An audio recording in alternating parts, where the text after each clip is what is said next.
Todo mundo um dia, com certeza, já deve ter parado para pensar em como será o fim dos tempos, independente da crença de cada um. Seja por causa de um meteoro atingindo o nosso planeta e causando nossa extinção, doenças se espalhando pelo mundo, ou até mesmo a mão humana destruindo tudo.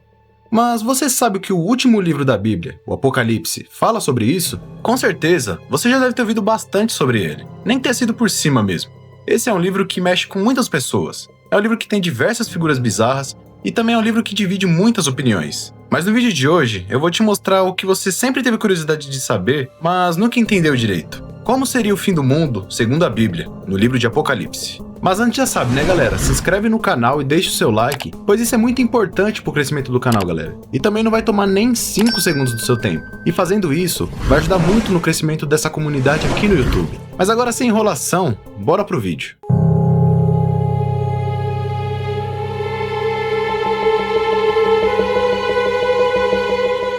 Mesmo que não fale, muita gente ainda se pergunta sempre se o mundo vai mesmo acabar. E quanto tempo ainda temos no nosso lindo planeta Terra?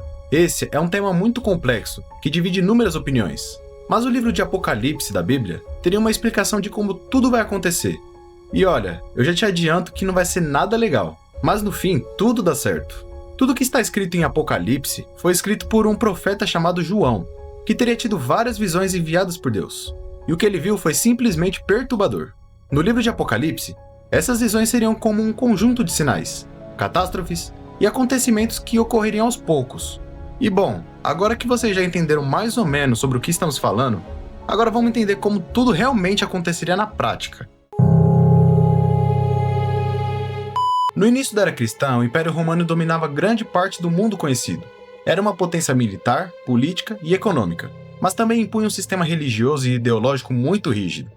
O imperador romano não era visto apenas como um líder político, ele também era tratado como um deus. E os cidadãos do império eram obrigados a prestar culto ao imperador, dizendo que ele era o Senhor. Só que os cristãos, por sua fé, diziam que Jesus que era o Senhor, o que é totalmente contra o que a Roma queria impor. Além disso, o império explorava os pobres, controlando a produção agrícola e as riquezas da terra, forçando a população a trabalhar para sustentar os privilégios dos mais ricos. Era um sistema injusto que gerava pobreza extrema aos camponeses e servos, e riqueza e conforto apenas para quem era da elite, ligado ao império. Esse modelo de sociedade era totalmente contrário ao que os cristãos pregavam. Eles defendiam valores como justiça, igualdade e amor ao próximo. Essa divergência de valores virou uma guerra ideológica, e então vieram as perseguições. Cristãos eram presos, torturados e muitos deles executados. Também eram tratados como rebeldes, mesmo só querendo viver sua fé. E foi em meio a tudo isso, violência, tortura e hostilidade, que o profeta João teria escrito o livro de Apocalipse.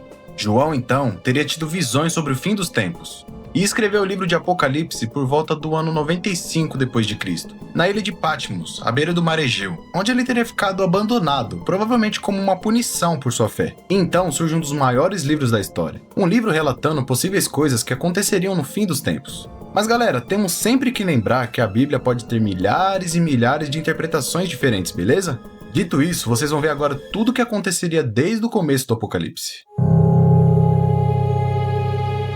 Imagina só que você está andando na rua, numa tarde qualquer, e tudo parece normal, mas de repente, as pessoas começam simplesmente a desaparecer na sua frente. Exatamente isso. Você está lá conversando com seu amigo, né? E do nada ele some. Você fica totalmente sem entender nada do que está acontecendo. E vê a cidade toda ficar vazia em questão de segundos. Aí você chega em casa desesperado, sem saber o que aconteceu, liga a televisão e descobre que isso não aconteceu apenas na cidade onde você mora, e sim, no mundo todo, com pessoas deixando apenas peças de roupas no chão.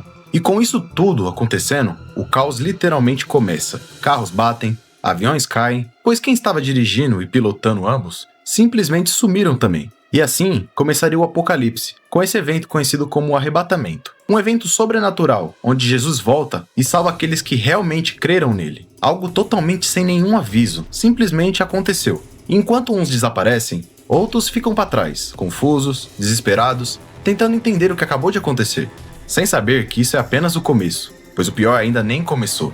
E depois do arrebatamento começa o verdadeiro caos, com catástrofes espalhadas pelo mundo inteiro, guerras e tudo de pior que tem direito. Enquanto o mundo aqui embaixo mergulha no caos, lá no céu algo muito mais profundo está prestes a começar. Isso porque Deus guarda um livro misterioso, mas não é qualquer livro. Se trata de um rolo antigo selado com 7 selos, sendo os 4 primeiros selos representando os 4 cavaleiros do Apocalipse, que quando soltos viriam direto para a Terra. E cada selo que Jesus rompe é uma nova catástrofe que cai sobre a humanidade. Então, Jesus abre o primeiro selo. Surge então um cavaleiro montado em um cavalo branco, com um arco na mão e uma coroa na cabeça. Ele representaria um falso líder, um anticristo, um homem bem vestido, com uma boa aparência, com muita lábia e uma grande sabedoria. Como se fosse um salvador da nação. Mas tudo não passaria de ilusão. Ele conquistaria as pessoas com mentira e engano. E muitos vão seguir ele achando que estão seguros. Jesus então abre o segundo selo.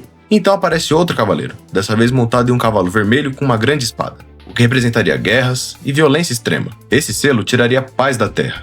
Povos, nações e até vizinhos começariam a lutar uns contra os outros. E o caos generalizado tomaria conta da terra, como se fosse uma terceira guerra mundial. Em seguida, o terceiro selo é aberto, e um cavaleiro surge montado em um cavalo preto, segurando uma balança na mão, o que representa a fome e a crise econômica. Tudo fica tão caro que as pessoas precisam trabalhar o dia inteiro só para comprar o mínimo de comida. E a escassez então domina o mundo. É a quebra total da estabilidade, principalmente dos mais pobres, que sofriam mais com isso. O quarto selo então é aberto, e mais um cavaleiro vem então montado num cavalo amarelo, que representaria a morte. E ele traz consigo doenças, mais fome, guerras e até ataques de animais selvagens. Quando Jesus abre o quinto selo, não aparece nenhum cavalo, mas sim uma cena muito forte. João então teve uma visão dos mártires, das almas das pessoas que morreram no arrebatamento. E eles clamavam justiça, perguntando para Deus até quando ele permitiria que o mal continuasse reinando na terra. Deus, então, disse para eles esperarem, pois a terra ainda estava passando por um grande teste. E algumas pessoas ainda teriam que provar sua fé, como se Deus estivesse testando essas pessoas para ver até onde iria a fé delas. Então, Jesus abre o sexto selo e coisas assustadoras começam a acontecer no mundo, tipo um alerta de que o fim estava cada vez mais perto. E olha só algumas das coisas que acontecem. Um terremoto muito forte sacode então a Terra inteira, tão forte que parece que o planeta vai despedaçar. O Sol fica completamente escuro. A Lua fica vermelha, parecendo um sangue. Agora imagina ver tudo isso acontecendo ao mesmo tempo. O caos seria completo. Depois disso, então, Jesus abre o sétimo e último selo. Então 7 anjos recebem 7 trombetas. E cada uma dessas trombetas iria anunciar mais catástrofes, cada vez mais intensas e sobrenaturais. É como se Deus dissesse: se você acha que tá ruim, meu amigo, agora só vai piorar. E quando o primeiro anjo toca a trombeta, começa a cair do céu uma mistura de granizo, fogo e sangue. E isso atinge direto a vegetação. E 1/3 das árvores e toda a grama verde são queimadas. O resultado é que grande parte da natureza começa a ser destruída por um fenômeno externo, e o meio ambiente entra em colapso. Então, o segundo anjo toca a trombeta, e algo parecido como uma bola pegando fogo cai no mar, acabando com 1/3 da vida marinha, além de causar tsunamis e terremotos gigantescos. Quando toca a terceira trombeta, outro meteoro cai do céu, dessa vez atingindo rios e fontes de água doce, acabando com mais uma boa parte da vida marinha e também grande parte da água doce da Terra. Quando toca a quarta trombeta, 1/3 da luz do Sol, da Lua e das estrelas é afetada, e o céu fica totalmente escuro. Depois disso, é tocada a quinta trombeta, que libera uma grande praga de gafanhotos. Mas não seriam gafanhotos normais, eu diria que seriam gafanhotos do demônio. E eles trariam um atormento e tortura para as pessoas. Só para vocês terem uma ideia, segundo a Bíblia, os supostos gafanhotos seriam mais ou menos assim. Isso parece tudo, menos um gafanhoto.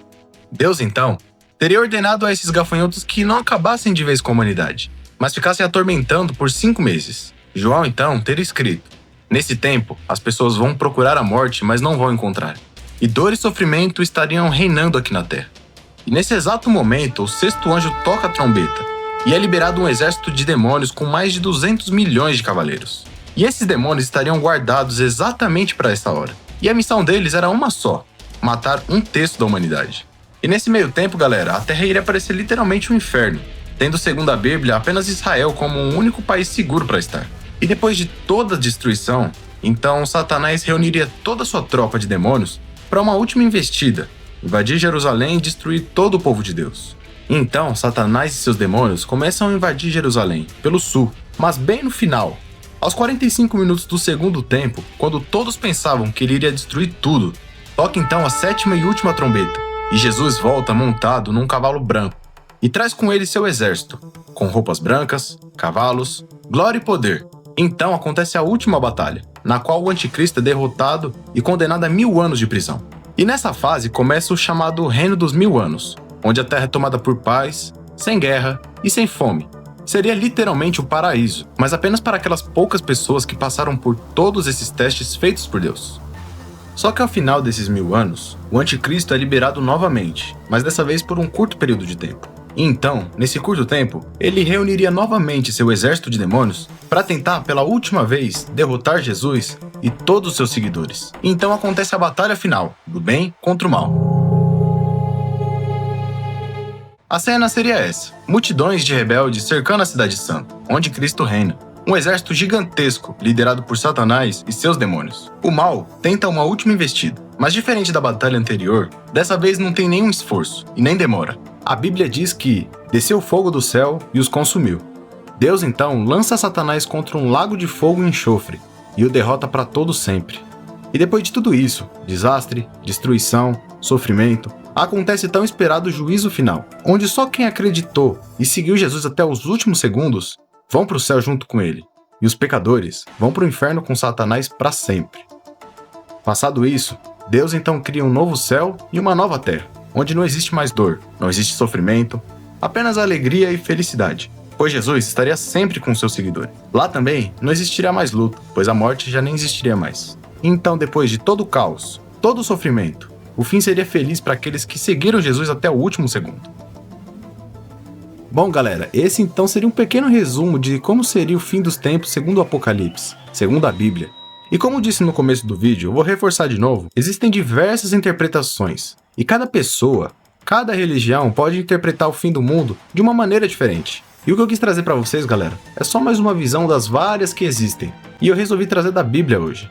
Espero que vocês tenham gostado muito do vídeo.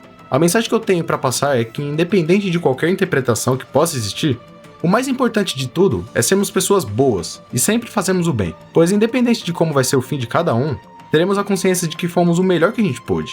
E se você gostou desse vídeo e achou que mereceu o like, eu te convido também para se inscrever no canal e ajudar a aumentar cada vez mais essa comunidade aqui no YouTube, para que eu possa trazer cada vez mais vídeos de qualidade para vocês. E eu conto muito com a ajuda de vocês, fechou? Muito obrigado pelo seu acesso até aqui e até o próximo vídeo.